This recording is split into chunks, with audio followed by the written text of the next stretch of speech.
Hello दोस्तों, मैं आपका मित्र चिंतामणि अग्रवाल स्वागत करता हूं आपके अपने यूट्यूब चैनल में सीएम स्टडी पॉइंट में। चलो स्टार्ट करते हैं। क्या दिया है? प्रश्नावली नंबर 3.4। देखो क्या बताया इसमें, बताइए। कथन सत्य असत्य बताना हमको। क्या बताना है? सत्य और असत्य। सभी आयत वर्ग होते हैं। जैसे कि मान के चलो ये कोई हमारे पास आयत है, आयत है, ठीक। क्या है ये? आयत। आयत और वर्ग में क्या अंतर होता है? पहले तो ये देखो, वर्ग, वर्ग कैसा होता है? जिसकी चारों भुजाएं कैसी होती हैं? बराबर होती हैं। कैसी होती हैं? चारों भुजाएं बराबर होती हैं और प्रत्येक कोण 90 डिग्री का होता है। कितना होता है? 90 डिग्री यानी 90 डिग्री। समकोण कितना होता है? समकोण। और इसमें भी कोण कितने रहते हैं? हमारी आयत में भी 90 डिग्री के रहते हैं, लेकिन इसमें आमने सामने की भुजा कैसी होती है? समान, समान होती है, लेकिन इसमें लंबाई अलग हो जाती है और चौड़ाई अलग हो जाती है। इसलिए आयत वर्ग नहीं हो सकता, आयत वर्ग नहीं हो सकता, लेकिन वर्ग आयत हो सकता है। क्या हो सकता है? आयत। वर्ग को आयत बोला जा सकता है, लेकिन आयत को वर्ग नहीं बोलेंगे, क्योंकि इसमें लंबाई भी है, इसमें चौड़ाई भी है। ठीक है, लंबाई कुछ भी हो सकती है, चौड़ाई भी कुछ भी हो सकती है। तो ये हमारा आयत हो सकता है, लेकिन ये वर्ग नहीं हो सकता।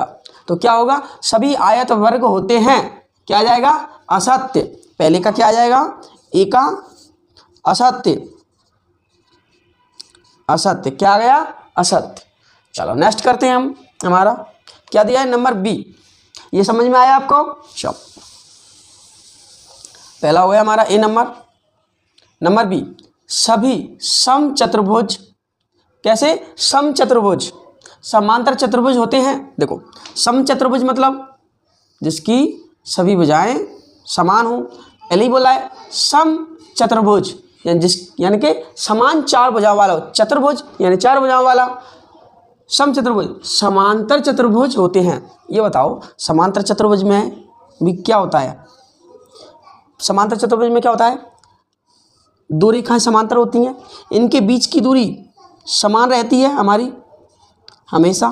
तो ये क्या होंगे? समांतर चतुर्भुज। तो इसमें भी क्या है? समचतुर्भुज। ये भी कैसे हैं? समान है। तो ये दोनों क्या सभी समचतुर्भुज समांतर चतुर्भुज हो सकते हैं। तो क्या होगा? ये सत्य। हाँ, हो सकते हैं। समचतुर्भुज समांतर चतुर्भुज हो सकते हैं। तो क्या हो जाएगा? सत्य हो जाएगा हमारा। क्या हो जाएगा? सत्य, यानी कि सही। यहाँ लिख लो, ये हो जाएगा असत्य, असत्य। ये होगा हमारा सत्य। बी नंबर क्या आ गया हमारा? सत्य। अब आओ हमारा नंबर सी। क्या दिया हमारे सी में? सभी वर्ग समचतुर्भुज और आयत भी होते हैं। देखो, सभी वर्ग समचतुर्भुज, सभी वर्ग, यानी कि लो ये वर्ग मान बना लिया हमने एक। क्या बन गया? वर्ग। वर्ग समचतुर्भुज। देखो ये बताओ, ये समचतुर्भुज बन सकता है? देखो, समान भुजाएं हैं चारों, इनके बीच की दूरी भी समान है, तो समचतुर्भुज बन गया। ठीक। आयत, आयत भी होते हैं, तो इसमें लंबाई दी है, चौड़ाई दी है, तो इसको हम आयत भी बोल सकते हैं, बोल सकते हैं। इस वाले में बताया था आपको।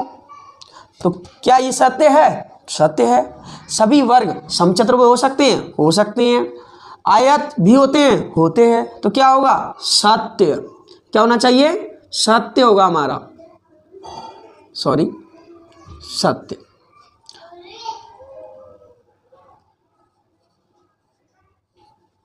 अगला पॉइंट हमारा सी हो गया। बहुत छोटी छोटी सवाल हैं ये आपको फॉर्मूला नहीं है, ये तुम्हारी परिभाषाएं आपको समझना पड़ेगा, और जो जो हम पॉइंट बता रहे हैं उनको आप नोट करते जाओ। नंबर डी क्या दिया है? सभी वर्ग समांतर चतुर्भुज नहीं होते हैं। देखो, सभी वर्ग, वर्ग बना लिया हमने, नंबर डी, डी हो गया, सॉरी डी है। हाँ, सभी वर्ग समांतर चतुर्भुज नहीं होते हैं। अभी इससे पहले हमने बताया था वर्ग समांतर चतुर्भुज, वर्ग समांतर चतुर्भुज होता है क्योंकि इनके बीच की दूरी कैसी है? समान है। तो ये कैसा होगा, समांतर चतुर्भुज होगा, होगा। तो ये नहीं बोल रहा है तो क्या होगा, ये असत्य होगा कि नहीं होगा, ये असत्य है हमारा, क्योंकि वर्ग समांतर चतुर्भुज होते हैं। क्या होते हैं, समांतर चतुर्भुज होते हैं वर्ग। ठीक, नंबर टी हो गया हमारा। अगला नंबर है हमारा नंबर ई। क्या दिया है, सभी पतंगें समचतुर्भुज होती हैं। एक पतंग की आकृति बना लो।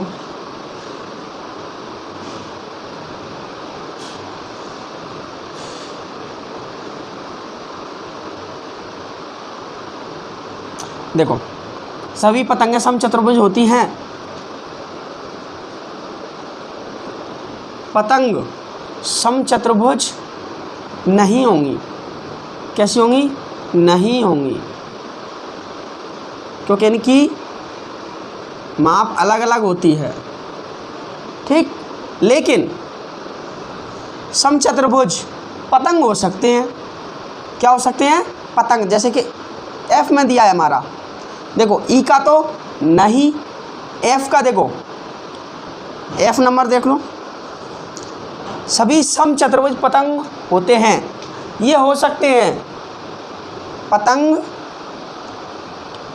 सभी समचतुर्भुज, समचतुर्भुज पतंग होते हैं।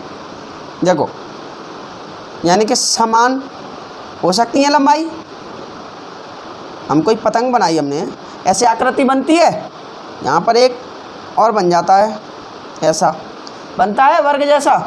तो ये एक पतंग बन रही है क्या, तो इसको हम बोल सकते हैं कि हाँ ये समचतुर्भुज पतंग हो सकती है। ठीक, समचतुर्भुज पतंग हो सकती है। तो ये ई नंबर क्या होगा, ई नंबर असत्य, और एफ नंबर सत्य होगा। ठीक, अगला हमारा ई हो गया, एफ हो गया। अगला क्या दिया हमारा नंबर जी। क्या सभी समांतर चतुर्भुज समलंब होते हैं। देखो, समलंब यानी कि जिनके बीच की दूरी हमेशा समान रहे, तो वो क्या होगा, एक समलंब चतुर्भुज होगा। जिसकी दो भुजाएं हों, उनके बीच की दूरी h हो, तो कैसा चतुर्भुज होगा, समलंब, समलंब चतुर्भुज।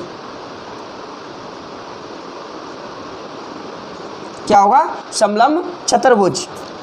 तो ये समलंब चतुर्भुज होते हैं, सत्य, तो सत्य क्या हो जाएगा हमारा, सत्य। कौन सा नंबर है, जी नंबर। इसी तरह एच नंबर देखो, क्या दिया है एच नंबर में,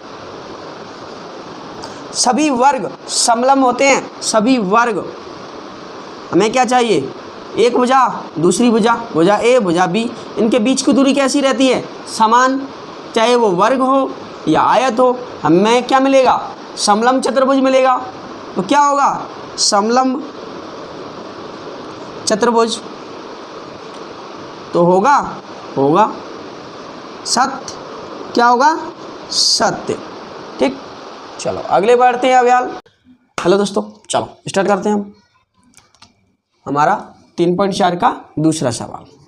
क्या दिया है दूसरे में, उन सभी चतुर्भुजों की पहचान कीजिए जिनमें ए नंबर देखो, चारों भुजाएं बराबर लंबाई की हों। चारों भुजाएं बराबर लंबाई की किस में होती हैं, वर्ग में होती हैं। ये और ये चारों भुजाएं कैसी हो गई, बराबर लंबाई की हो गई। तो ये क्या हो गया, एक तो वर्ग हो गया, और इसमें एक और, इसको क्या बोलते हैं, समचतुर्भुज। समचतुर्भुज यानी समान चार भुजाएं, तो इसको हम क्या बोल सकते हैं, समचतुर्भुज बोल सकते हैं वर्ग को। तो क्या हो जाएगा, एक ऑप्शन वर्ग और समचतुर्भुज, ये हमारा एक का आंसर हो जाएगा। नंबर बी में क्या दिया है, चार समकोण हो। चार समकोण किस में हो सकते हैं हमारे, देखो चार समकोण, एक तो आयत बनता है हमारा, बनता है, और एक बनता है हमारा वर्ग। इसमें 4 समकोण हैं, ये रहे हमारे समकोण। तो कौन कौन से हो गए हमारे? वर्ग और आयत, जिनमें समकोण होते हैं कितने? 4 समकोण। इसमें भी 4 समकोण हैं। कितनी है? 1 2 3 4, 1 2 3 4। ठीक, तो इसका ऑप्शन क्या हो जाएगा? वर्ग और आयत, 4 समकोण हो। ठीक है, कौन कौन सी? वर्ग और आयत में। अब आता है हमारा नंबर 3। चलो ये नोट कर लो जल्दी से, समझ में आ गया होगा आपको। हमारे वीडियो को लाइक करें, सब्सक्राइब करें और वीडियो को में कमेंट जरूर करें कि आपको हमारा वीडियो कैसा लगे। चलो आगे बढ़ते हैं। नंबर 3 क्या दिया है? नंबर 3 में बताइए कैसे एक वर्ग है। वर्ग 3 का पहला, एक समचतुर्भुज, एक चतुर्भुज, यानी कि एक चतुर्भुज हो गया। लो, चतुर्भुज क्या है? एक वर्ग होगा। कैसे? ये बताना है ना। एक वर्ग, ये वर्ग हो गया। एक चतुर्भुज है, एक चतुर्भुज यानी 4 भुजाओं का है, तो ये हमारी 4 भुजाएं हैं, तो चतुर्भुज बन गया हमारा। पहला ऑप्शन सही है। ठीक, दूसरा एक समांतर चतुर्भुज है जिसकी चारों भुजाएं कैसी हैं? समान है, तो समांतर चतुर्भुज भी हो गया हमारा। कैसा हो गया? समान, समांतर चतुर्भुज हो गया। ये भी हो गया, ये भी हो गया। ठीक, नंबर 3 एक समचतुर्भुज है। देखो समचतुर्भुज, समान भुजाएं, समांतर में समांतर रेखाएं गई हैं हमारी। समांतर, ये एक समांतर रेखा, इनके बीच की दूरी हमेशा कितनी रहती है? बराबर रहती है, तो इसको बोलते हैं समांतर चतुर्भुज। क्या बोलते हैं? समांतर चतुर्भुज। और ये समचतुर्भुज यानी समान भुजाएं, ये वाली चारों भुजाएं कैसी हैं? समान है। ठीक, तो ये हो गया तीसरा नंबर। ठीक, अब क्या दिया है? एक आयत, इसमें एक लंबाई भी है और चौड़ाई भी है। तो हमें क्या चाहिए? लंबाई चाहिए, चौड़ाई चाहिए। आयत बन गया हमारा, तो एक आयत भी है। नंबर 4 क्या है? एक आयत भी है। लो, हो गए हमारी चारों। ठीक, समझ में आया? चलो आगे बढ़ते हैं। अगला नंबर क्या दिया है? नंबर 4 में एक चतुर्भुज का नाम बताइए जिनके विकर्ण एक दूसरे को समद्विभाजित करते हैं। यानी कि एक दूसरे को विकर्ण, जैसे कि मान के चलो हमने एक वर्ग ही बना लो, मान के चलो इसके विकर्ण, ये विकर्ण बनाया, इसको भी एक विकर्ण बना दिया। इसका मतलब है समद्विभाजित, यानी 2 भागों में बांटती हैं। ये वाले और ये वाली भुजा क्या होगी हमारी? इस वाले के समान होगी, यानी कि 2 भागों में बांट दिया। इसको काटेंगे तो ये भी बराबर भागों में कटेगी। ठीक, तो क्या होगा? एक वर्ग होना चाहिए पहला, तो एक दूसरे को समद्विभाजित करते हैं, तो ये वर्ग बन रहा है हमारा। नंबर 2 एक दूसरे पर लंब समद्विभाजक हो। एक दूसरे पर यानी कि इन दोनों को एक दूसरे को क्या कर रहे हैं? समद्विभाजित करते हैं। इस वाले ने, ए वाले ने बी वाले को काटा तो 2 भागों में काटा, बी ने ए को काटा तो 2 भागों में काटा, तो दोनों एक दूसरे को समद्विभाजित करते हैं। क्या करते हैं? समद्विभाजित। आ गया, समद्विभाजित करते हैं। दूसरा पॉइंट क्या है? एक दूसरे पर लंब, एक दूसरे पर लंब समद्विभाजित। देखो दोनों हो गए हमारे, ये भी हो गया। बराबर हूं, देखो वर्ग में विकर्ण हमेशा क्या होते हैं? बराबर होते हैं। क्यों? क्योंकि इनकी भुजाएं बराबर होती हैं, तो विकर्ण भी बराबर होंगे। क्या होंगे? बराबर होंगे। चलो अगला पॉइंट क्या है हमारा? बताइए एक आयत उत्तल चतुर्भुज कैसे है। आपको हमने हमारी 3.1 प्रश्नावली में आपको चतुर्भुजों को बताया था, उत्तल और अवतल चतुर्भुज, उत्तल और अवतल चतुर्भुज बताया था। आप हमारी वीडियो को देख सकते हैं। चलो अभी बता देते हैं थोड़ा सा और अच्छे से समझने के लिए। हमारी प्रश्नावली नंबर 3.1 देखिए अच्छे से। देखो उत्तल चतुर्भुज में क्या होगा? बहुभुज में प्रत्येक कोण, प्रत्येक आंतरिक कोण, आंतरिक कोण 180 डिग्री से कम होता है। क्या होता है? 180 डिग्री से कम होगा। आंतरिक यानी अंदर का कोण जैसे कि ये बना दिया हमने, वर्ग मान लो इसको, या आयत मान लो, कोई भी मान लो। इसमें क्या दिया है? आयत। तो इसमें प्रत्येक कोण कितने का बनेगा? 90 डिग्री का बनेगा ना, 180 से ज़्यादा तो नहीं है। अवतल में क्या होगा? एक न एक कोण, यानी कि अंदर के कोई ना कोई एक कोण क्या होगा? 180 से अधिक होगा। एक कोण, एक या दो, दो भी हो सकते हैं, एक तो होगा ही होगा। अधिक 180 से अधिक होता है एक कोण, होता है कम से कम एक कोण, कम से कम एक कोण, वो भी कौन सा? आंतरिक। आंतरिक कोण कैसा होगा? 180 से अधिक होगा। तो कैसा होगा? अवतल चतुर्भुज उत्तल में 180 से कम होगा। तो ये था हमारा आज का वीडियो को आपको अच्छा लगा तो लाइक करें, सब्सक्राइब करें और बने रहेंगे आपके साथ। धन्यवाद।